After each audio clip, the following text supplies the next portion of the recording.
Hotel style paneer भुना मसाला बोटं चाटून चाटून खाणार एवढा भारी बनतो ना घरी. चला तुम्हाला रेसिपी सांगते. अगोदर ना आपले छान असं पनीर हव्या त्या आकारात कट करून घ्यायचे. त्यानंतर ना ते मस्तपैकी तळून घ्यायचे. त्यानंतर त्यामध्ये 1 वाटी दही टाकायची आणि भाजीसाठी आपण जेवढ्या चम्मच लाल मिरची पावडर घेतो ना तेवढी टाकायची आणि ते छान असं मॅरिनेट करून घ्यायचं. त्यानंतर लांब चिरलेला कांदा, अद्रक लसूणची पेस्ट, 1 हिरवी मिरची आणि टोमॅटोची प्युरी. त्यानंतर कढई घ्यायची. कढईमध्ये तेजपत्ता, हिरवी मिरची आणि अद्रक लसूणची पेस्ट ॲड करायची. जिरं मोहरी ॲड करायची. त्यानंतर ती छान असं तडतडली की मग त्यामध्ये आपला लांब चिरलेला कांदा ॲड करायचा.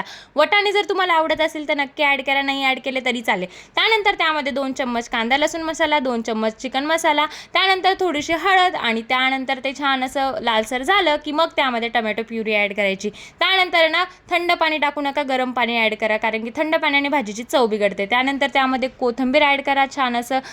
ते छान असं गदकलं की मग त्यामध्ये आपण मॅरिनेट केलेलं पनीर ॲड करायचं आणि मस्तपैकी ना त्याला ना कमी आचेवर छान असं वाफवून घ्यायचं. त्यानंतर त्यामध्ये चवीनुसार मीठ ॲड करायचं आणि आपला रेडी आहे पनीर भुना मसाला. आणि खायला एवढा भारी लागतो ना, खरंच तुम्ही डायरेक्ट बोटं चाटून चाटून खाणार. आमच्या घरात तर हा आमच्या आवडणांना इतकं जास्त आवडतं ना. आता मी या ठिकाणी एक ट्राय करून बघितलं आणि खरंच खूप मस्त लागलं. आवडलं असेल तर एकदा नक्की ट्राय करून बघा. Bye bye.